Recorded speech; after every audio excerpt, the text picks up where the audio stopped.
কোনটা সত্যি কোনটা মিথ্যে তা গুলিয়ে দিতে বাধ্য করবে এই movie. Welcome friends, welcome to my channel. কি আছে এই সত্য মিথ্যার মাঝে, এই রহস্যই বা কি, তাই দিয়ে শুরু হতে চলেছে আজ আমাদের মালায়ালাম সাসপেন্স থ্রিলার একটি মুভির explanation. So let's start the explanation. মুভির শুরুতে আমরা একটি মরুভূমি দেখতে পাই, যার চারপাশে শুধু বালি আর বালি, আর আছে উঁচু নিচু কিছু টিলা পাথর। এই মরুভূমির মাঝে একটি রেল লাইনও দেখা যায়, যার উপর দিয়ে একটি লোক বালতি হাতে নিয়ে হেঁটে আসতে দেখা যায়। এই লোকটির পাশে একটি গাধাকেও আমরা লক্ষ্য করি। এরপর ওই লোকটিকে সুই সুতো হাতে নিয়ে একটি সেফটি পিন দিয়ে জোড়ানো পায়ে ছেঁড়া চটি সেলাই করতে দেখা যায়।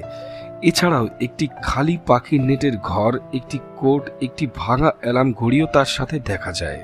এরপর সেই ছেঁড়া চটি সেলাই করে হাতে রেলের পতাকা নিয়ে একটি রেল গেট বন্ধ করতে লোকটিকে দেখা যায়। এরপর লোকটি সেই রেল গেট বন্ধ করে লাইনের ওপর কান পেতে বোঝার চেষ্টা করে ট্রেন আসতে কত দেরি। এরপরই ফাঁকা মরুভূমির বুকের উপর দিয়ে একটি ট্রেন গতি নিয়ে চলে যায়। সেই লোকটি রেল গেট ওঠানোর জন্য বাইরে দাঁড়িয়েছিল। হঠাৎ সে লক্ষ্য করে ট্রেন চলে যাওয়ার সময় কিছু একটা সেই ট্রেন থেকে পড়ে গেছে। তারপর সে সেই বস্তুটির কাছে গিয়ে দেখে ওভারব্রিজের উপর একটি মেয়ের বডি পড়ে আছে।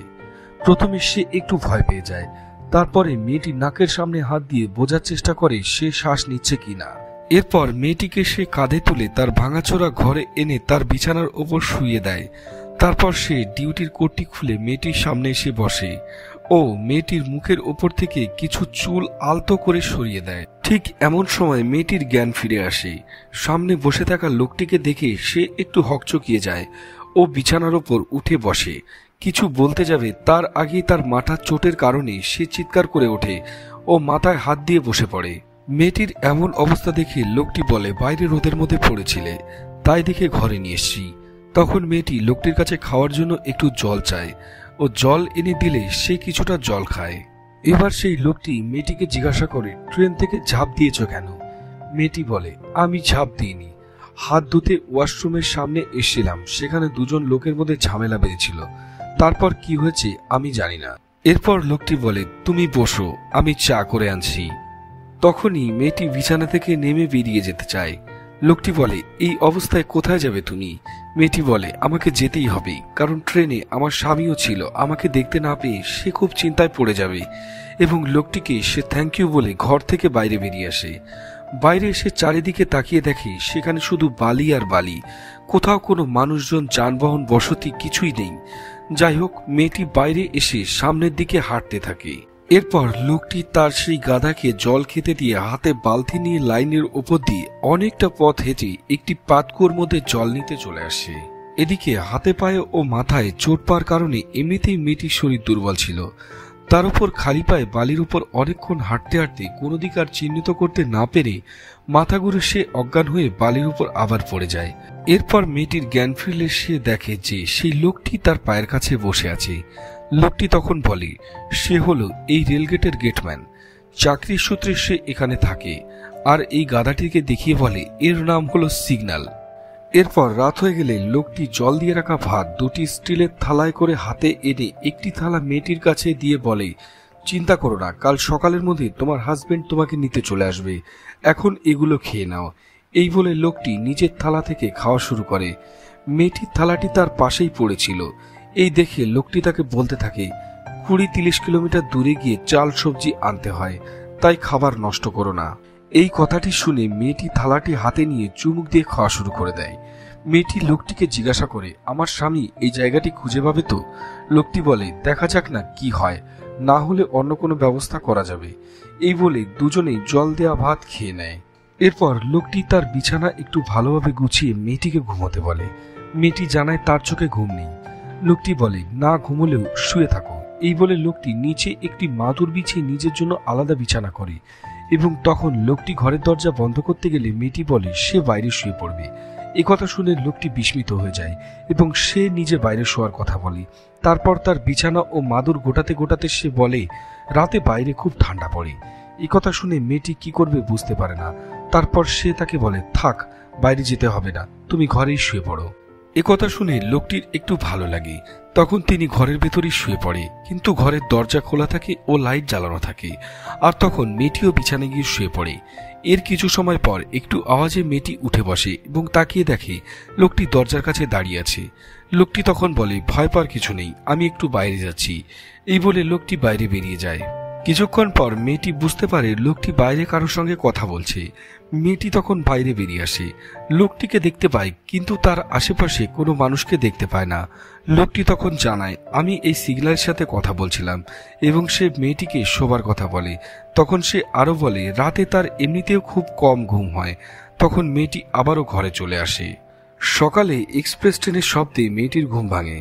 লোকটি 2 গ্লাস লিকার চা এনে একটি কাপ মেয়েটিকে দেয় এবং বলে, এর মধ্যে তুলসী পাতা দেওয়া আছে, তাতে তোমার ব্যথা অনেকটা কমে যাবে। এই বলে সে নিজের চায়ের গ্লাসটা নিয়ে চেয়ারের উপর বসে। লোকটি তখন বলে, তোমাকে একটা কথা বলা হয়নি, আমার এখানে রেলের দেওয়া একটি ল্যান্ডফোন আছে। ট্রেন আসার আগে এখানে রেল থেকে ফোন করে জানানো হয়, তো এবার ফোন এলে তোমার কথা বলবো। এই কথা বলতে বলতেই সেই ল্যান্ডফোনে ফোন আসে। লোকটি তখন ফোনটি তোলে এবং তাদের কথা হয়ে গেলে যখনই মেয়েটির কথা বলতে যাবে, ঠিক সেই সময় মেয়েটি এসে ল্যান্ডফোনটি কেটে দেয়। লোকটি তখন অবাক হয়ে মেয়েটির দিকে তাকিয়ে থাকে। এবার মেয়েটি বলে, আমি ট্রেন থেকে পড়ে যাইনি, বরং নিজেই ঝাঁপ দিয়েছি। লোকটি বলে, কেন? মেয়েটি বলে, আমার স্বামীর হাত থেকে বাঁচার জন্য। আমার নাম চৈতালি, আমি একজন সাইকিয়াট্রিস্ট। আমার স্বামীর নাম জিঞ্জো, সে ছিল একজন বিবাহিত। জিঞ্জো তার প্রথম স্ত্রীকে খুব ভালোবাসত, কিন্তু প্রায় তাদের মধ্যে ঝামেলা হতো। আর একদিন তার স্ত্রীর সাথে ঝামেলা বাঁধলে তার স্ত্রী সুইসাইড করে নেয় এবং জিঞ্জো তখন মানসিকভাবে খুব ভেঙে পড়ে এবং সে আমার কাছে নিজের মানসিক চিকিৎসা করাতে আসে। জিঞ্জো ছিল আমার প্রথম পেশেন্ট, তাই আমি খুব মন দিয়ে তাকে সুস্থ করে তুলতে চেয়েছিলাম। এরপর আমি জিঞ্জোকে বলি, তোমার মনের মধ্যে থাকা সমস্ত চিন্তা, সমস্ত কথা খুলে বলো। জিঞ্জো বলে, আমার মনের মধ্যে কিছুই নেই, আমার মন একেবারে শূন্য। এরপর আমি তাকে বলি, তাহলে শূন্য থেকে আবার নতুন করে সবকিছু শুরু করো। আমার এই কথাটি জিঞ্জোর খুব ভালো লাগে। সে আবার নতুনভাবে সবকিছু শুরু করার কথা ভাবে। প্রথম পেশেন্ট হওয়ার জন্য আমি জিঞ্জোর প্রতি একটু বেশি যত্নশীল ছিলাম। আমি জিঞ্জোকে কিছু বই দিই পড়ার জন্য। মাঝে মধ্যে আমি নিজেও বইগুলো পড়ে জিঞ্জোকে শোনাতাম। জিঞ্জো আমার সাথে কথা বলতে বলতে তার মনের মধ্যে ভালো লাগা তৈরি হয়, আর এইভাবে ধীরে ধীরে আমরা দুজন দুজনের অনেক কাছাকাছি চলে আসি। এরপর হঠাৎ একদিন জিঞ্জো আমাকে বলে, তুমি বলেছিলে আমার মনের সমস্ত কথা তোমাকে বলতে, তাই আজকে আমি তোমাকে বলছি যে আমি এখন খুব খুশি, আর এটা হয়েছে শুধু তোমার জন্য, তাই আমি তোমাকে বিয়ে করতে চাই। রেলগেটম্যান এবার জিজ্ঞাসা করে, তুমি কি জিঞ্জোর প্রস্তাবে রাজি হয়ে গেলে? চৈতালি বলে, জিঞ্জো ততদিনে সুস্থ হয়ে উঠেছিল, আর এতদিনে ওর সাথে মেলামেশা করতে করতে জিঞ্জোর প্রতি আমারও ভালো লাগা তৈরি হয়ে গেছিল। এরপর রেলগেটম্যান চৈতালিকে জিজ্ঞাসা করে, তোমার বাড়ির লোকজন মেনে নিয়েছিল? চৈতালি বলে, না, আমার পরিবারের কেউই এই বিয়েতে রাজি ছিল না, তাই আমরা বাড়ির অমতেই বিয়ে করি এবং আলাদা থাকতে শুরু করি। চৈতালি আরও বলতে থাকে যে প্রথম দিকে আমাদের সম্পর্ক বেশ ভালোই চলছিল, তবে সেটি খুব বেশি দিন স্থায়ী হয়নি, কারণ আস্তে আস্তে জিঞ্জোর মধ্যে সেই পাগলামিগুলো ফিরে আসতে শুরু করে। ছোট ছোট ব্যাপার নিয়ে সে খুব উত্তেজিত হয়ে পড়ত। রাগের বশে সে কখনো কখনো আমার গায়ে হাত তুলত। ধীরে ধীরে সে নেশা করা শুরু করে। এরপর এমন হয়, নেশা ছাড়া সে বাড়িতে থাকতে পারত না। নেশা না পেলে সে অশান্তি করত। এরপর থেকে জিঞ্জো তার কোনো ব্যাপারে আমাকে হস্তক্ষেপ করতে বারণ করে। হাতের বাইরে চলে যেতে শুরু করছিল জিঞ্জো। এইসব বলতে বলতে চৈতালি কান্না করতে শুরু করে দেয়। এরপর গেটম্যান চৈতালিকে বলে, হাত মুখ ধুয়ে নাও, জল আছে। চৈতালি বলে, এই জল কোথা থেকে আনো তুমি? তখন লোকটি জানায়, দূরে ওই যে পাহাড় দেখা যাচ্ছে, ওখানে একটি কুয়ো আছে, ওখান থেকে নিয়ে আসি। তোমার জল লাগলে পুরোটা নাও, আমি আবার গিয়ে নিয়ে আসবো। লোকটির এই কথাটি শুনে চৈতালি বলে, খুব ভালো মানুষ তুমি। লোকটি বলে, হ্যাঁ, জিঞ্জোও তো খুব ভালো ছিল, আসলে তোমার চোখে সবাই খুব ভালো। এরপর মেয়েটি স্নান করতে বাইরে একটি ভাঙাচোরা বাথরুমে যায়। গায়ের পোশাকটি খুলে সারা শরীরে সে জল ঢালতে থাকে, আর বাথরুমের দরজা ছিল একটি পর্দা লাগানো, তাই মেয়েটিকে সম্পূর্ণ না দেখা গেলেও তাকে আবছা আবছা বোঝাই যাচ্ছিল। লোকটি তখনই মেয়েটির জন্য ওষুধ খুঁজতে ঘরে যায় ও ঘরের জানলা দিয়ে বাইরের বাথরুমের দিকে তাকিয়ে হঠাৎ করে তার মনের মধ্যে একটা আলাদা অনুভূতির জন্ম নেয়। সে তখন ঘরের বাইরে এসে বাথরুমের দরজার ওপাশ থেকে মেয়েটির আবছা স্নান করার দৃশ্য দেখতে থাকে। লোকটি তখন লক্ষ্য করে পাশে তার পোষ্য গাধা সিগন্যাল দাঁড়িয়ে আছে। তখন লোকটি সিগন্যালকে চলে যেতে বললে পারে লোকটির আওয়াজ শুনে মেয়েটি বলে যে কোনো তোয়ালে এখানে আছে কিনা। লোকটি তখন বাইরে মেলানো তার একটি পুরনো গামছা বাইরে থেকে হাত বাড়িয়ে মেয়েটিকে দেয়। গামছাটি হাতে নিয়ে মেয়েটি বলে যে পরার মতো কিছু পাওয়া যাবে কিনা। একথা শুনে লোকটি ঘরে এসে তার ট্রাঙ্কটি খুলে নিজের জামার ঘ্রাণ শুকে নিয়ে বেছে বেছে একটি শার্ট ও একটি লুঙ্গি মেয়েটিকে দেয়। আবার ঘরে এসে নিজের গায়ের জামাটিও চেঞ্জ করে নেয় এবং আয়নায় নিজের মুখ ও দাঁতগুলো দেখতে থাকে। ঠিক এই সময় মেয়েটি তার দেওয়া পোশাকগুলো পরে ঘরে আসে। লোকটি তখন একটি চটি মেয়েটিকে পরার জন্য দেয়। মেয়েটি লোকটির দিকে তাকিয়ে বলে তুমিও জামা চেঞ্জ করে নিয়েছো। চৈতালি তখন লোকটিকে জিজ্ঞাসা করে তোমার বাড়ি কোথায়, পরিবারে কে কে আছে। লোকটি জানায় বর্তমানে আমার কেউই নেই, একজন মা ছিল সেও মারা গেছে। মেয়েটি আবারও জিজ্ঞাসা করে এখানে কতদিন তুমি আছো। লোকটি বলে সে 5-10 বছর হবে। এবার মেয়েটি জিজ্ঞাসা করে 5 বছর নাকি 10 বছর। লোকটি বলে এখানে সময় খুব তাড়াতাড়ি চলে যায়, তাই নির্দিষ্ট কোনো হিসাব থাকে না। মেয়েটি আবারও জিজ্ঞাসা করে সারাদিন এখানে কি করো। লোকটি বলে রোজ সকালে 3:45-র সময় ঘুম ভেঙে যায় আমার। তারপর গোমতী এক্সপ্রেস নামে একটি ট্রেন যায়। সারাদিনে আর কোনো ট্রেন যাতায়াত করে না, তবে মাঝে মধ্যে মাল ট্রেন চলাচল করে। লোকটি আরও বলতে থাকে যে সে একটু দূরেই কিছু সবজি চাষ করেছে। সিগন্যাল ছাড়াও 3টি ছাগল ও কিছু মুরগি সে লালন পালন করে, তাই এখানে দুধ আর ডিমের অভাব হয় না কখনো। সাথে সাথে লোকটি বলে যে আগের দিনে দুধ দই পাতাতে বসিয়েছিলাম, তাই লিকার চা করে দিয়েছিলাম। আসলে দই দিয়ে ভাত খেতে আমি খুব ভালোবাসি। লোকটির কথাগুলো শুনে চৈতালি বলে খুব সুন্দর করে তুমি তোমার মতো করে নিজের জীবন গুছিয়ে নিয়েছ। লোকটি তখন একটি ওষুধের মলম দেখিয়ে মেয়েটিকে লাগিয়ে নিতে বলে। মলমটি হাতে নিয়ে মেয়েটি দেখে ডেট এক্সপায়ার হয়ে গেছে, তাই সে একটু হলুদ চায় লোকটির কাছে। লোকটি তখন হলুদ এনে দেয় এবং মেয়েটি বলে তুমি বিয়ে করনি কেন। লোকটি তখন বলে এখানে কোথায় মেয়ে পাবো। মেয়েটি বলে এখন তো ভগবানকেও পাওয়া যায়, আর তুমি তো একটি মেয়ে খুঁজছো। এই কথা শুনে লোকটি বলে ওঠে তুমি ভগবান বিশ্বাস করো। তখন মেয়েটি জানায় আগে করতাম, তবে এখন আর করি না। লোকটি বলে এর কারণ কি। মেয়েটি তখন বলে ভগবান আমার থেকে মুখ ফিরিয়ে নিয়েছে। এ কথা শুনে লোকটি বলে ওঠে ভগবানই তো তোমাকে আমার সামনে এনে দিয়েছে, তুমি তো আর ইচ্ছা করে আমার সামনে ঝাঁপ দাওনি। তখন মেয়েটি বলে এসব পুরনো দিনের কথা, এখনকার দিনে তো যার সাথে যার মিলন হবে তার সাথে বিচ্ছেদই হবে। সাথে সাথে মেয়েটি আরও বলে ওঠে বর্তমানে সিঙ্গেল থাকা হলো সব থেকে ভালো, নিজের মতো করে নিজের জীবন উপভোগ করা যায়। তুমি একদিক থেকে ভালোই আছো। লোকটি তখন কিছু একটা বলতে গিয়েও চুপ করে থাকে। তারপর লোকটি জিজ্ঞাসা করে তোমার পিঠে ওটা কিসের দাগ। চৈতালি তখন চমকে উঠে বলে ওটা তুমি কখন দেখেছো। লোকটি তখন চুপ করে থাকে। আসলে চৈতালি স্নানের সময় পর্দার ফাঁকা দিয়ে লোকটি তার পিঠটি দেখতে পেয়েছিল। একটু চুপ করে থেকে চৈতালি বলে এগুলো আমার স্বামীর পাগলামির চিহ্ন, এমনকি আমার সারা শরীরে এরকম অনেক দাগ রয়েছে। লোকটি বলে তুমি তোমার স্বামীকে ছেড়ে কেন দাওনি। মেয়েটি বলে মুখে বলা যতটা সহজ করাটা ততটাই কঠিন। এরপরে মেয়েটি বলে ডক্টর রাথোরের কথা মতো আমি আমার হাজবেন্ডকে পাগলাগারদে কিছুদিন ভর্তি রেখেছিলাম, তবে সেখানে সে আরো বেশি চিৎকার চেঁচামেচি করতে থাকে। এরপর বাড়িতে আমি আমার হাজবেন্ডের লেখা একটি ডায়েরি পাই। সেটি পড়ে জানতে পারি যে তার প্রথম স্ত্রীকে সে নিজেই মেরেছে।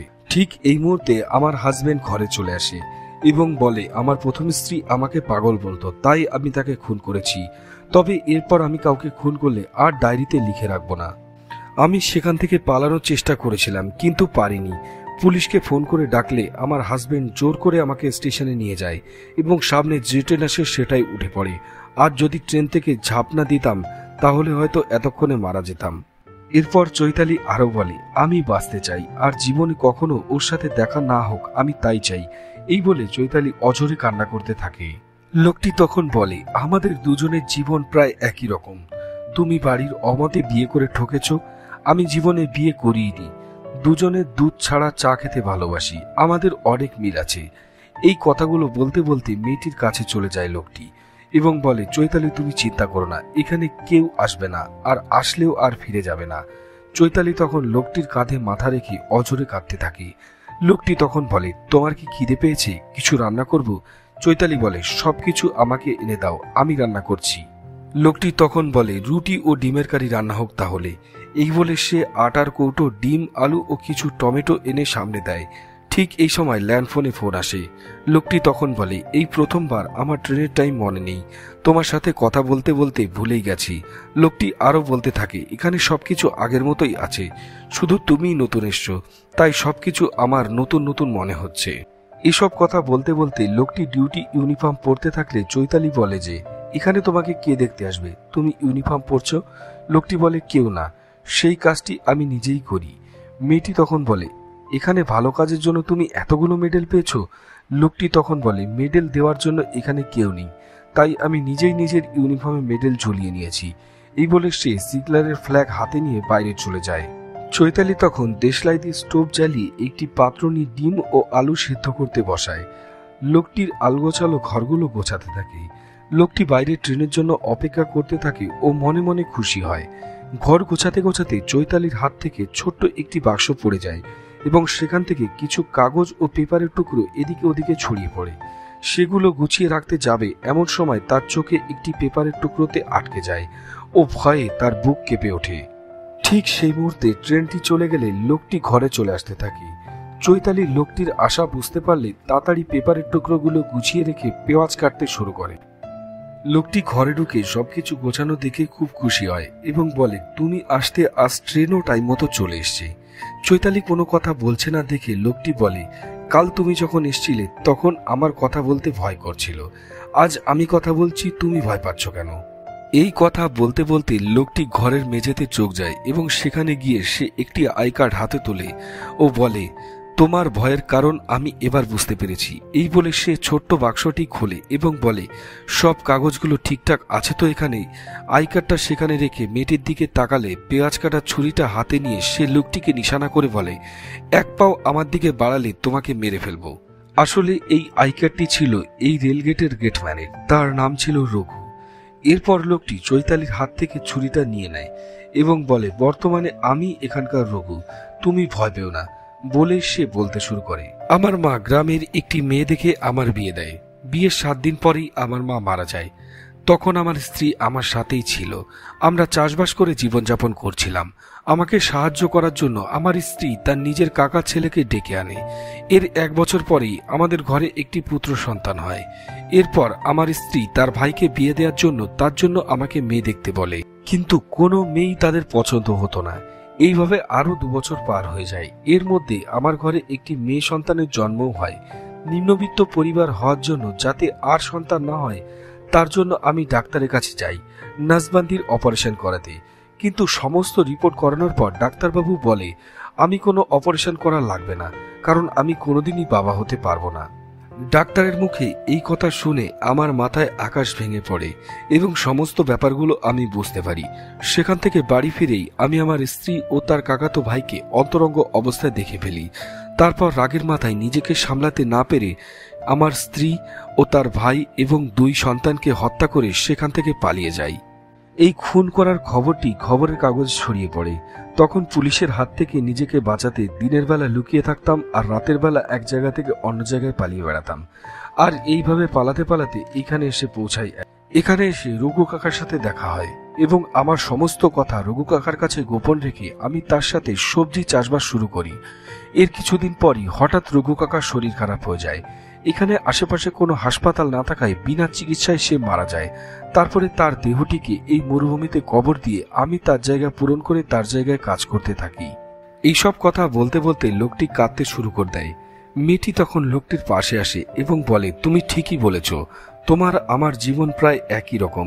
এই কথা শুনে মেয়েটি লোকটির কাঁধে মাথা রেখে বলতে থাকে, তোমাকে আমার সব কথা বলার পর মনটা খুব হালকা লাগছে, নতুন করে বাঁচতে ইচ্ছা করছে। মেয়েটি তখন বলে, কিন্তু অন্য কারোর পরিচয় লুকিয়ে কতদিন এইভাবে থাকা যাবে? লোকটি তখন বলে, যখন জীবন থেকে সবকিছু হারিয়ে যাওয়া 2 জন মানুষ একসাথে মিলিত হয় তখন সবই সম্ভব। এরপর একটি পোড়া গন্ধ পেয়ে মেয়েটি রান্নার কাছে দৌড়ে যায়। রান্নার মধ্যে ঘড়া থেকে জল দিতে গিয়ে দেখে জল নেই। লোকটি তখন বলে, আমি জল এনে দিচ্ছি। চৈতালি তখন বলে, এখন থেকে আমিও তোমার কাছে সাহায্য করব, একা আর তোমাকে কষ্ট করতে হবে না। লোকটি তখন কুয়োর রাস্তাটি দেখিয়ে দেয় চৈতালিকে। সে ঘড়া নিয়ে জল আনতে চলে যায়। লোকটি তখন ঘরে আসে এবং সুন্দর করে পরিপাটিভাবে গোছানো ঘরের দিকে তাকায় ও মনে মনে খুব খুশি হয় এবং বিছানার উপর একটু শুয়ে পড়ে। হঠাৎ বাইরে কিছু একটা শব্দ শুনে লোকটি বিছানা ছেড়ে বাইরে আসে। প্রথমে এদিক ওদিকে তাকিয়ে কোনো কিছুই না দেখতে পেলে কিছু সময় পর পেছন থেকে একজন ব্যক্তি বলে ওঠে, ট্রেন থেকে ঝাঁপ দিয়ে এখানে কেউ এসেছিল কিনা। লোকটি তখন বলে, না, এখানে কেউ আসেনি। আগন্তুক ওই লোকটি আবারও বলে, আমার স্ত্রীকে চিকিৎসার জন্য ট্রেনে নিয়ে যাচ্ছিলাম, আর এখানেই কোনো একটি জায়গায় ট্রেন থেকে সে ঝাঁপ মারে। সে আরো বলে, আমি একজন সাইকোলজিস্ট, ডক্টর জিনজো ফিলিপ, এমনকি আমি আমার স্ত্রীরও ডাক্তার। একবার ওই মেয়েটি নিজেকে দেখাতে ডক্টর জিনজোর কাছে আসে এবং জিনজো তার মনের মধ্যে থাকা সমস্ত কিছু জানতে চায়। তখন মেয়েটি বলে, আমি এখন শূন্য। ডক্টর জিনজো বলে, শূন্য থেকেই আবার সবকিছু শুরু করো। এরপর মেয়েটি প্রায় ডক্টর জিনজো চেম্বারে আসতো। জিনজো মেয়েটিকে অনেকটা একান্তের সময় দিত। এইভাবে ধীরে ধীরে মেয়েটি জিনজোকে ভালো লেগে যায়। ও একদিন ডক্টর জিনজোকে বলে, আমার সবকিছুই তোমাকে বলতে বলেছিলে, তাই আজ বলছি। আমার জীবনের হাসি হলে তুমি, আর এই হাসিটা আমি আমার জীবনের শেষ নিঃশ্বাস পর্যন্ত নিয়ে যেতে চাই। এরপর তারা বিয়ে করে, কিন্তু বিয়ের পর মেয়েটি আরো বেশি ড্রাগ নিতে শুরু করে। ড্রাগ না পেলে সে চিৎকার চেঁচামেচি করত। বেশি বাড়াবাড়ি দেখে জিনজো হাসপাতালে ভর্তি করে, কিন্তু সেখানে মেয়েটি একজনকে খুন করে বসে। তারপরে পুলিশি ঝামেলা মিটিয়ে জিনজো তার স্ত্রীকে নিয়ে টেনে করে তারই পরিচিত এক বন্ধুর হাসপাতালে নিয়ে যাচ্ছিল, আর তখনই সে ট্রেন থেকে ঝাঁপ মারে।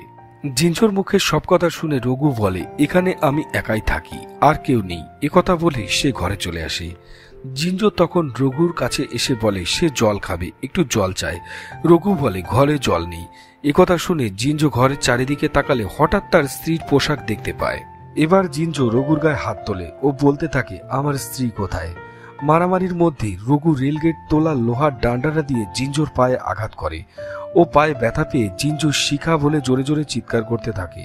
রঘু একটু অবাক হয়ে বলে, শিখা কে? জিনজো বলে, আমার স্ত্রী। রঘু বলে, চৈতালি কে? জিনজো বলে, হাসপাতালে সে যাকে মেরেছিল তার নামই ছিল চৈতালি। রঘু তখন চৈতালির কাছে যায় ও বলে, তোমার নাম শিখা? এই কথা শুনে মেয়েটির হাত থেকে জলের ঘড়াটি নিচে পড়ে যায়। ও বলে, সে এসে গেছে? মেয়েটি তখন বলে, শিখা জিনজোর প্রথম স্ত্রীর নাম, সে যাকে মেরে ফেলেছে আর এখন আমাকে মারতে এসছে। মেয়েটি বলে, আমাকে বিশ্বাস করো রঘু। রঘু বলে, আমি এখন কাউকেই বিশ্বাস করতে পারছি না। মেয়েটি তখন অভিমান সুরে বলে, ঠিক আছে, তাহলে আমি জিনজোর সাথে চলে যাব, তাতে আমার যা হয় হবে। তখন মেয়েটি জিনজোর সামনে চলে আসে এবং মেয়েটি দেখে জিনজো শিখা বলে তাকে ডাকছে। মেয়েটি রেগে যায় এবং বলে, আমি তোমার মৃত স্ত্রী নই। লোকটি তখন বলে, আচ্ছা ঠিক আছে, চলো বাড়ি চলো। এই বলে মেয়েটির হাত ধরে সে চলতে শুরু করে। রঘু তখন পেছন থেকে জিনজোকে ডাক দেয়। জিনজো তখন রঘুর কাছে আসে এবং মানিব্যাগ থেকে কিছু টাকা বের করে তার হাতে দিয়ে বলে, এটা আমি তোমাকে খুশি হয়ে দিলাম। রঘু তখন বলে, খুশি হয়ে দিলে চৈতালিকে রেখে যান। জিনজো বলে, তুমি আসলে বুঝতে পারছো না। এরপর কিছু বলার আগেই পেছন থেকে মেয়েটি জিনজোর মাথায় সেই রেলগেট তোলার লোহার লডের হাতলটা দিয়ে জোরে আঘাত করে। জিনজো তখন বালির ওপর পড়ে যায়। মেয়েটি তখন জোরে জোরে কাঁদতে থাকে। রঘু তখন মেয়েটিকে বলে, তুমি না মারলেও আমি ওকে মেরেই দিতাম। এমন সময় জিনজো মাথা উঁচু করলে রঘু সেই হাতলটা নিয়ে জিনজোর মাথায় বারবার আঘাত করতে থাকে ও জিনজো সেইখানেই মারা যায়। জিনজোর সেই মানিব্যাগ থেকে টাকাগুলো বালির উপর পড়ে থাকতে দেখে রঘু মানিব্যাগ থেকে টাকাগুলো তুলে নিয়ে পকেটে রাখে, কিন্তু হঠাৎ সে একটি কাগজের টুকরো দেখে অবাক হয়ে যায়, কারণ সেটি ছিল ডক্টর জিনজোর ক্লিনিকের কাগজ। এমন সময় মেয়েটি রঘুর পেছনে এসে দাঁড়ায় ও রঘু মেয়েটির দিকে তাকিয়ে চৈতালি বলে ডাকলে মেয়েটি মাথা নেড়ে বলে, না না না না, শিখা। ও একটি বেলচা দিয়ে রঘুর মাথায় আঘাত করে। এরপর আমরা দেখতে পাই দুটি গাছে রঘু জল দিচ্ছে। তার ডিউটির ইউনিফর্মে আরো দুটো ব্যাজ যোগ হয়। আগে ছিল 5টি আর এখন হলো টোটাল 7টি। আর তারপরেই সে তার সেই পুরনো বাক্সটি নিয়ে আই কার্ড সহ সমস্ত পেপারের কাগজগুলো আগুনে পুড়িয়ে দেয়। আর এখানেই এই মুভিটি শেষ হয়। শিখা অথবা চৈতালি রঘুর মাথায় বেলচা দিয়ে আঘাত করলে রঘু মারা যায়নি, বরঞ্চ কে মারা গেছিল সেটা তো আমরা বুঝতেই পারছি। তাকে কে মেরেছিল সেটাও আমরা বুঝতে পারছি। তবে আমরা ইউনিফর্মের ব্যাজগুলো দেখে বুঝতে পারি যে আগের রঘু শরীর খারাপের জন্য অসুস্থতার কারণে মারা যায়নি, বর্তমানে রঘুই তাকে খুন করেছিল, এখানে একান্তে জীবনযাপন পালনের জন্য। কিন্তু এখানে আমাদের বোঝা এটা কষ্ট যে শিখা বেশি সাইকো ছিল নাকি রঘু। এই সাসপেন্স নিয়েই এই মুভিটি শেষ হয়। তো ভিডিওটি কেমন লাগলো কমেন্টে জানিও। ভালো লাগলে একটি লাইক করে দিও। চ্যানেলে নতুন হলে চ্যানেলটি সাবস্ক্রাইব করে বেল আইকনটি প্রেস করে দিও। Thank you all, thank you guys.